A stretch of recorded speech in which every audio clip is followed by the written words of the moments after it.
Hola, doctor Juan Belanger, un gusto en saludarlo. Nuevamente juntos, qué bueno. Tengo algunas preguntas para realizarle, si es que me permite. Con gusto, claro que sí.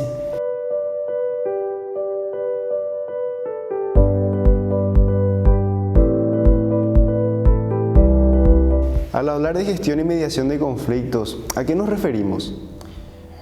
Lo primero que hay que tener en cuenta es que el conflicto es algo absolutamente natural, normal en la vida de las personas y de las instituciones. El principal desafío no es eludir el conflicto, sino cómo manejarlo, cómo poder alcanzar sobre ellos una cierta técnica o un cierto desarrollo para poder llegar a un fin específico. Lo importante en esto es que estas técnicas se van adquiriendo y se van desarrollando en la medida en que uno las va practicando. Es natural, como decíamos recién, que ante cualquier diferencia, por mínima que sea, existan distintos criterios, distintos puntos de vista sobre determinadas circunstancias.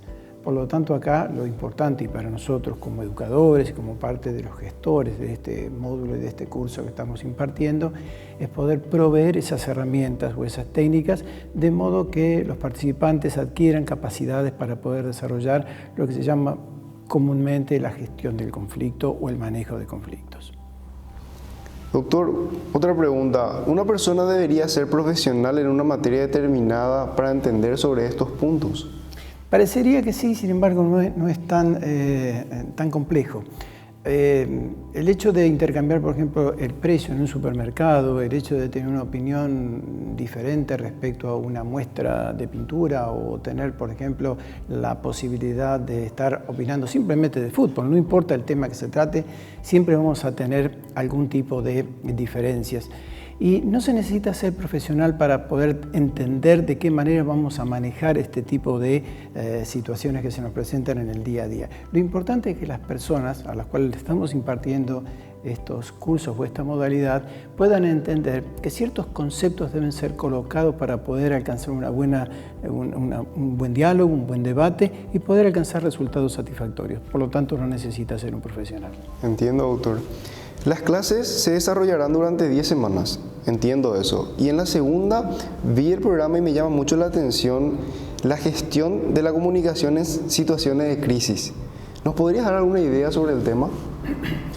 Bueno, justamente el nivel de adquisición de las respuestas que se pueden adquirir sobre este tipo de técnicas va a ir en un increscendo. Nosotros vamos a partir con negociaciones básicas, que son las que ocurren en el día a día, pero al mismo tiempo vamos a proveer a aquellos profesionales de determinadas materias, sean relaciones internacionales, sea en el campo del derecho, sea en el campo inclusive de la salud, cómo deben llevarse a cabo determinados procesos y determinadas metodologías. Por lo tanto, entendemos que este tipo de situaciones de crisis que pueden aparecer en una gran cantidad de variedades requiere obviamente del observador y del participante una serie de técnicas o de desarrollo de habilidades que son mucho más cercanas a las respuestas que se deben dar en cada uno de los campos de profesionales. El programa también hace mención a la teoría del conflicto. ¿Se podría dar una pequeña introducción del tema, autor? Es muy interesante la pregunta. La teoría del conflicto se basa en los criterios teóricos que surgieron a partir de la Segunda Guerra Mundial. Tal vez fue Schelling uno de los más inspirados teóricos en el campo del conflicto, y él elabora en una tesis elaborada en Harvard en el año 1960 sobre lo que es la estrategia del conflicto. La estrategia del conflicto ha llevado o ha conllevado a un marco teórico, obviamente, que se ha podido permitir desarrollar a través de los distintos estudios que se han alcanzado. Básicamente, aquella teoría se basaba en 3 criterios universales. Una era que el conflicto era tradicional y que por lo tanto había que eludirlo, como que fuera algo negativo. Sobrevinieron luego las escuelas que apuntaban más a pensar que el conflicto era parte de nuestra vida, es decir, algo no negativo necesariamente, sino algo natural. Por lo tanto, estas teorías nos llevaban al campo de que había que convivir con el conflicto, y esta convivencia nos permitía ver también lo bueno y lo malo que se podía obtener de una determinada situación que se planteaba a través de unas diferencias llamadas conflictos. Finalmente existe algo así como lo que son las nuevas teorías, que dicen que el conflicto puede resultar hasta positivo. ¿Por qué? Porque la mente humana tiene una conformidad y una forma de actuar en que si no tiene situaciones de crisis, situaciones difíciles, entre las cuales podemos citar desde el miedo hasta los desafíos, bueno, la mente humana se ubicaría en una zona de confort y por lo tanto todo quedaría en una situación previa a lo que se puede llegar a alcanzar como potencialidad de las personas. Por lo tanto, esta última teoría, la que abona, que dice que el conflicto puede llegar a ser en definitiva también algo positivo, creemos que hoy por hoy, en un mundo globalizado, caótico, difícil como se está viviendo, es la que más se asemeja tal vez a nuestras realidades. Doctor, algo que no puedo dejar de preguntar y necesito hacerlo. ¿Todo esto tiene relación con las nuevas tecnologías? Bueno, la pregunta es muy interesante y es excelente. ¿Por qué?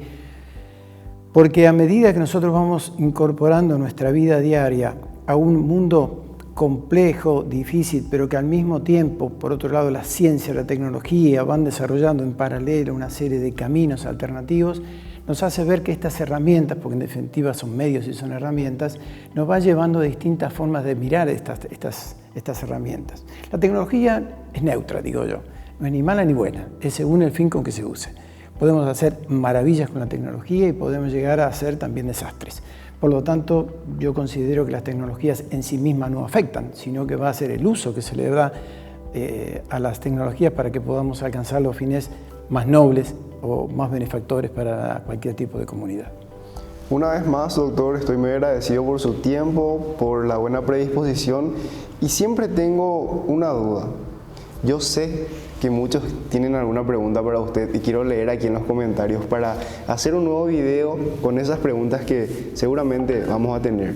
Desde ya y con mucho gusto, yo creo que esta forma, hablando de tecnologías, nos permiten acercarnos a un público mucho más expansivo, más extensivo y por lo tanto estamos a total disposición. Y toda vez que nos reúna este tipo de diálogos, bueno, lo celebro desde la academia. Gracias, doctor. Gracias a ustedes.